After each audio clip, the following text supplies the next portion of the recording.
Pour moi, cette saison, Dembélé a montré qu'il était un meilleur joueur sous les couleurs du PSG que Kylian Mbappé. Salut à tous les gars, c'est Azial. Aujourd'hui, on se retrouve pour une nouvelle vidéo. On va parler de l'actualité du PSG. Car oui, il y a eu qualification en finale de Ligue des Champions, les gars. On est en finale. J'espère que vous allez tous très bien. Moi, personnellement, ça va. J'ai le smile, j'ai le sourire. Et encore une fois, hier, on a eu un Dembélé qui n'a pas démarré titulaire parce qu'il était blessé du match aller. Du coup, on s'en rappelle, sorti vers la 70e sur blessure. Petit étirement au niveau de l'ischio-jambier. Il était bien présent quand même sur la feuille de match pour le match retour, puisqu'au final, c'était pas non plus si grave que ça. D'ailleurs, dans un premier temps, on pensait tous qu'il allait être titulaire. En tout cas, c'est ce que nous expliquait un petit peu toutes les infos sorties dans la journée, que Dembélé normalement allait être titulaire. Mais encore une fois, Luis Enrique nous prouve par A plus B, décidément, que le collectif prime toujours et que il faut être à 100% pour jouer dans son équipe. Et oui, là, il y avait Dembélé. Certes, il était de retour. Certes, il était apte à jouer. On l'a vu puisqu'il est rentré. Mais il n'était sûrement pas à 100%. Et on l'a bien vu pour Luis Enrique. Quand tu n'es pas à 100%, tu ne joues pas dans cette équipe. Et encore une fois, Luis Enrique nous l'a montré hier. On est quand même dans une demi-finale retour de Ligue des Champions.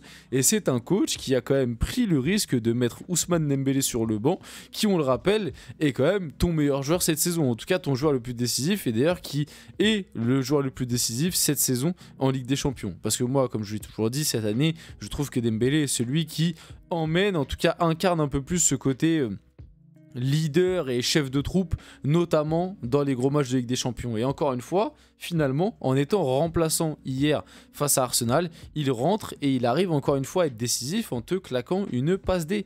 Voilà, une passe D à Achraf Hakimi. Il est encore décisif et on va le voir en termes de statistiques. Ousmane Dembélé a dépassé statistiquement la meilleure saison de Kylian Mbappé. Donc on va parler de tout ça dans cette vidéo. Je vais expliquer encore une fois, même si cette vidéo va peut-être un peu ressembler à celle que j'avais fait il y a à peu près une semaine, où je vous expliquais que pour moi, sous le maillot du PSG, Dembélé avait déjà entre guillemets accompli plus de choses qu'Mbappé, en tout cas en Ligue des Champions, pour la simple et bonne raison que dans le côté attitude, leadership, capable d'emmener une équipe, d'être décisif dans tous les matchs et les matchs importants. Je trouvais que Dembélé cette saison avait passé un cap et avait peut-être fait ce que j'attendais d'Mbappé sur les dernières années, ce qu'il n'a pas fait. Donc bref, on va parler de tout ça. Avant ça, n'hésitez pas à liker, commenter, partager, vous abonner. Ça fait toujours plaisir, ça aide pour le développement de la chaîne. Et nous, on va pouvoir y aller dès maintenant. Donc, la statistique, c'est quoi? C'est que record, Ousmane Dembélé devient le joueur le plus décisif lors d'une campagne de LDC avec le PSG. Jusqu'à maintenant, le joueur le plus décisif sur une campagne de Ligue des Champions, c'était Kylian Mbappé en 2020-2021, donc l'année où le PSG va en demi-finale et on se fait éliminer face à Manchester City, on s'en rappelle, où d'ailleurs on voit pas trop le jour aller-retour. Donc c'est cette saison-là, cette année-là, que Kylian Mbappé avait fait la meilleure saison d'un joueur avec le maillot du PSG en Ligue des Champions et il avait 11 goal assists. Cette saison, Ousmane Dembélé, c'est 12 goal assists. Alors, je vais commencer quand même par dire un truc. Je vais faire mon devoir d'objectivité quand même. Faut pas oublier que Dembélé y bat ce record. Ce qui montre quand même, parce que je le rappelle, hein, pour Mbappé, souvent on me sort l'argument des stats. Oui, mais Mbappé il a mis 40 buts. Oui, mais Mbappé c'est le meilleur buteur de l'histoire du club. Oui, mais. Toujours les stats. Avec Mbappé, en fait, on parle plus de football. On fait un tableau Excel. Il a mis combien de buts? Ah, il a mis 2 buts. Ok, il est fort. Il a mis combien de buts? Ah, il a mis un but. Ok, il est bon. Il a mis combien de buts? Ah, il a mis 40 buts cette année. Ah, bah, ça veut dire que c'est une saison réussie. En fait, Mbappé, regarde. Faut plus le regarder jouer, en fait. On n'a plus le droit de le regarder jouer. On n'a plus le droit de critiquer son niveau technique, son manque de QI-foot à bientôt 27 ans. On n'a plus le droit de critiquer tout ça. Non, en fait, il a marqué, donc ça va. On a le droit de rien dire, puisqu'il a marqué. Donc, bah, factuellement, en termes de statistiques, il est devant Mbappé. Dembélé cette saison, il est devant Mbappé. Donc ça veut dire que Dembélé est un meilleur joueur que Mbappé. Si je prends le raisonnement de tous les fans de Mbappé, Dembélé, il a eu cette saison plus de goal assist que Mbappé lors de sa meilleure saison en Ligue des Champions avec le PSG. Donc ça veut dire que Dembélé est meilleur qu'Mbappé en Ligue des Champions avec le PSG. Voilà, si je prends votre raisonnement débile, parce qu'à chaque fois qu'on parle d'Mbappé, à chaque fois on dit oui mais vous critiquez, mais il a mis 33 buts cette saison, c'est le meilleur buteur du Real Madrid. Oui mais vous critiquez, mais avec le PSG il a mis 44 buts l'année dernière. Voilà, bref, là j'ai juste pris votre argument débile pour vous faire comprendre. Enfin débile, c'est l'argument peut tenir, mais utilisez seulement ça comme argument, je trouve ça débile, je suis désolé. Venez, on développe un peu plus dans dans la réflexion et dans le foot. En fait, le foot, c'est pas juste ah bah un tel il a 40 goals assists donc c'est le meilleur du monde et on a le droit de rien dire. Bah non, on a le droit de critiquer sa façon de se comporter dans le jeu, son manque de repli défensif, son manque de QI-foot, son manque de déplacement, son manque de connexion avec ses coéquipiers. On a le droit de critiquer comme tout ça quand même parce que c'est des réels manques chez Mbappé. Mais bon, bref, je vais revenir à ce que je disais de base. Je vais quand même faire mon devoir d'objectivité sur cette stat, c'est que Ousmane Dembélé, il a quand même joué 3 matchs de plus qu'Mbappé. Donc, il a un goal assist en plus, mais avec 3 matchs en plus par rapport à Mbappé, parce qu'en fait, Ousmane Dembélé a joué, il y a déjà les 2 matchs de phase de poule en plus, mais comme Dembélé, il a raté celui à Arsenal, ça fait seulement 1 en plus. Et il y a les 2 matchs de barrage face à Brest. Donc ça fait 3 matchs en plus par rapport à Mbappé en 2020-2021. Voilà, c'est mon devoir d'objectivité. Maintenant que cela est dit, au-delà même des statistiques, là les statistiques en fait ça vient juste renforcer un peu ce que je vous disais comme je l'ai dit un peu plus tôt dans la vidéo la semaine dernière, c'est-à-dire que pour moi, la saison qu'est en train de réaliser Ousmane Dembélé avec le PSG en Ligue 1 mais aussi notamment en Ligue des Champions, je suis désolé, c'est la saison que j'attendais depuis des années de la part de Mbappé.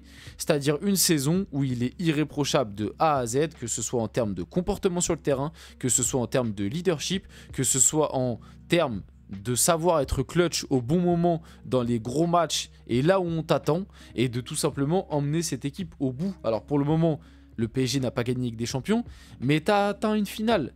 L'année dernière, le PSG, Mbappé n'a pas réussi à le faire. Les années précédentes, Mbappé n'a pas réussi à le faire. Parce que pour moi, l'année où on va en finale, en 2020, c'est Neymar qui t'emmène.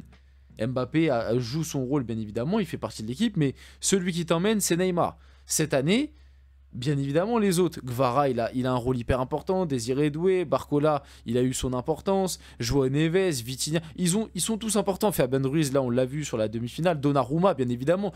Pacho, ils ont tous leur importance. Mais l'individualité que tu ressors un peu plus cette saison est celui qui t'emmène, avec Donnarumma pour moi qui fait une phase à élimination de Ligue des Champions de zinzin, ça reste quand même Ousmane Dembélé. Ils sont tous importants bien évidemment parce que cette année le PSG est une équipe très collective, donc ils ont tous leur importance. Mais la petite tête qui ressort quand même dans les grands moments, c'est Ousmane Dembélé.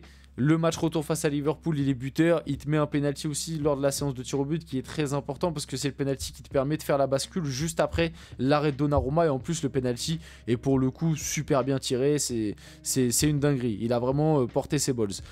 Face à Aston Villa, il est passeur décisif à l'aller et au retour. Et il est hyper important dans les pressings, dans l'attitude. Et c'est d'ailleurs lui, à la fin du match, qui est le premier à venir dire on s'est qualifié, c'est le plus important, mais je suis pas content, on s'est vu trop beau. Sans trop en faire, sans tomber dans le cliché comme Mbappé où des fois il faisait des déclarations, on disait que on aurait dit que c'était le président de la République et en plus le truc que je reprochais avec Mbappé c'est que souvent dans ce style de déclaration il se mettait hors du collectif, c'est-à-dire que moi je suis irréprochable mais vous par contre vous ne l'êtes pas. Je trouvais que ces déclarations elles étaient souvent dans ce sens là alors que là Dembélé c'est pas le cas, il s'est inclus avec le reste du groupe.